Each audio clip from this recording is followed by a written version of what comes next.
Hello hi welcome to Kokila's kitchen. இன்றைக்கி நம்ம கிச்சனில் ஒரு சூப்பரான வத்த குழம்பு சாதம் தான் பார்க்க போகிறோம். இது வந்து ஷெஃப் தீனா இருக்காங்க இல்லையா, அவங்களோட ரெசிபி. எனக்கு ரொம்ப பிடிக்கும் இந்த சாதம். வாங்க எப்படி செய்கிறதுன்னு பார்க்கலாம். இப்போ இது வந்து நார்மல் நம்மளோட பச்சரிசி இருக்கு இல்லையா, நம்ம ஜீரா ரைஸ் அதெல்லாம் கிடையாது, நார்மல் பச்சரிசி. அதில் வந்து இப்போது முறுக்குக்கெலாம் கூட செய்வாங்கல்ல, அந்த பச்சரிசியில் தான் இப்போ நம்ம வந்துட்டு வடிக்க போகிறோம். சாதம் வடித்து எடுக்க போகிறோம். நல்லா குழையவே வேக வச்சுக்கலாம். நான் அரிசியை ஊற வச்சுட்டேன். இப்போ வந்துட்டு அரிசியை வேக வச்சுட்டு வடித்து எடுத்துக்கலாம். அதுக்கப்புறம் குழம்பு செஞ்சு மிக்ஸ் பண்ணுறது தான். அவங்க எப்படி செஞ்சாங்களோ அதே மாதிரி செய்ய தான் போகிறேன். வாங்க எப்படி செய்கிறதுன்றதை பார்க்கலாம். இப்போது ரைஸ் வந்து நல்லா வேக வச்சு எடுத்துக்கலாம். எடுத்துகிட்டு வடிகட்டி எடுத்துக்கலாம். சாதம் இப்போது சூப்பராக வெந்துடுச்சு. இன்னும் கொஞ்சம் நேரம் குழைய வச்சு வடிச்சிக்கலாம்.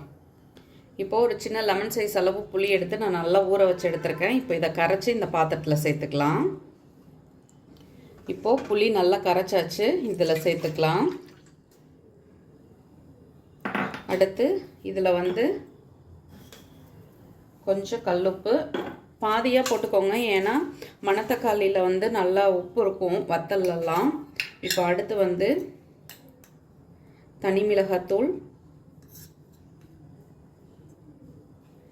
அடுத்து மஞ்சத்தூள்,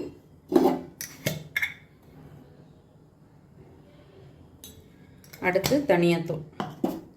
இது எல்லாமே இதில் இப்போ சேர்த்தாச்சு.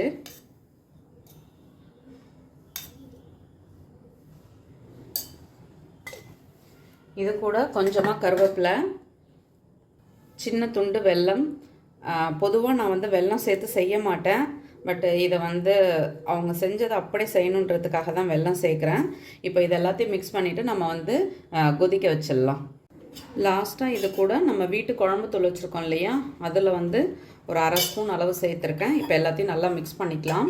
மிக்ஸ் பண்ணிவிட்டு இதில் கொஞ்சமாக தண்ணி சேர்த்துக்கலாம்.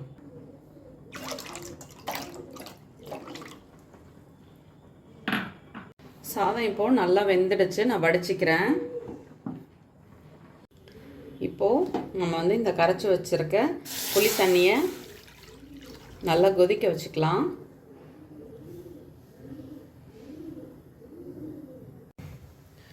குழம்பு இப்போது சூப்பராக கொதிச்சிட்ருக்குது. குழம்பு இப்போ நல்லா கொதிச்சிட்ருக்குது. இன்னும் கொஞ்சம் நேரம் கொதிக்கட்டும். நம்ம வந்து இப்போ உரித்து வச்சுருக்க பூண்டு வெங்காயம் வதக்கிக்கலாம். இப்போது அடுப்பில் வானல் வச்சுக்கலாம். குழம்பு அங்கே கொதிச்சிட்ருக்குது. இங்கே வந்து நம்ம வெங்காயம் எல்லாம் வதக்கிறதுக்காக இந்த வானல் போட்டிருக்கோம். இதில் இப்போ வந்து ரீஃபைண்ட் ஆயிலும் கடலெண்ணெயும் தான் கலந்து ஊற்றணும். நான் இன்றைக்கி வந்து ரீஃபைண்ட் ஆயில் மட்டும்தான் சேர்க்குறேன், ஏன்னா கடலெண்ணெய் தீர்ந்துடுச்சு. ஒரு 2லேருந்து 2.5 ஸ்பூன் அளவு நான் வந்து ரீஃபைண்ட் ஆயில் சேர்த்துருக்கேன். இது சூடானதும் நம்ம உரித்து வச்சுருக்க பூண்டு சின்ன வெங்காயம் இதை வந்து அதில் போட்டு வதக்கிக்கலாம். எண்ணெய் சூடாயிடுச்சு, இதை வதக்கிக்கலாம். இப்போது வெங்காயம் நல்லா வதங்கிடுச்சு, எடுத்துடலாம். இப்போது இதே எண்ணெயில் நம்ம வந்து ஒரு 1.5 ஸ்பூன் அளவு கரவடம் தான் சேர்க்க போகிறேன். இது வந்து ஒரு 6 மாதத்துக்கு முன்னாடி எடுத்துகிட்டு வந்த இது, அதனால் கொஞ்சம் கருப்பாயிட்டு, பட் டேஸ்டெல்லாம் சூப்பராக இருக்கும். கரவடத்தை கருக விட்டுறக்கூடாது. அது நல்லா பொரிஞ்சதும் நம்ம வந்து இடித்து வச்சுருக்க பூண்டை இதில் சேர்த்துக்கலாம்.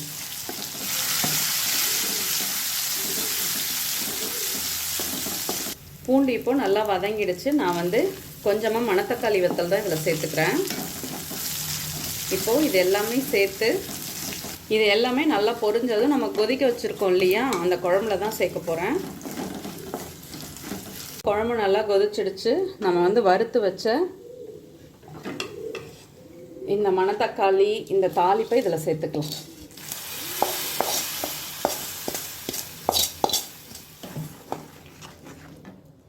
இது கூடவே நம்ம வதக்கி வச்சுருக்க பூண்டு வெங்காயம் இதையும் சேர்த்துக்கலாம்.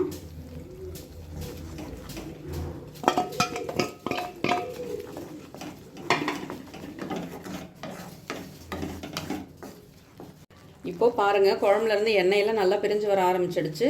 நம்ம சாதமும் வடித்து நல்லா ரெடியாக வச்சுருக்கோம். உங்களுக்கு குழம்பு ஜாஸ்தியாக இருக்கிற மாதிரி இருந்ததால் கொஞ்சம் தனியாக எடுத்து வச்சுக்கோங்க.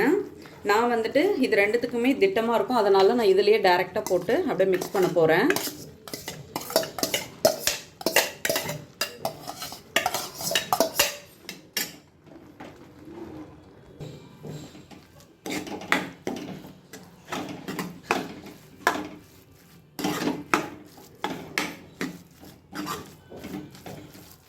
சாதத்தை இப்போ சூப்பராக மிக்ஸ் பண்ணியாச்சு.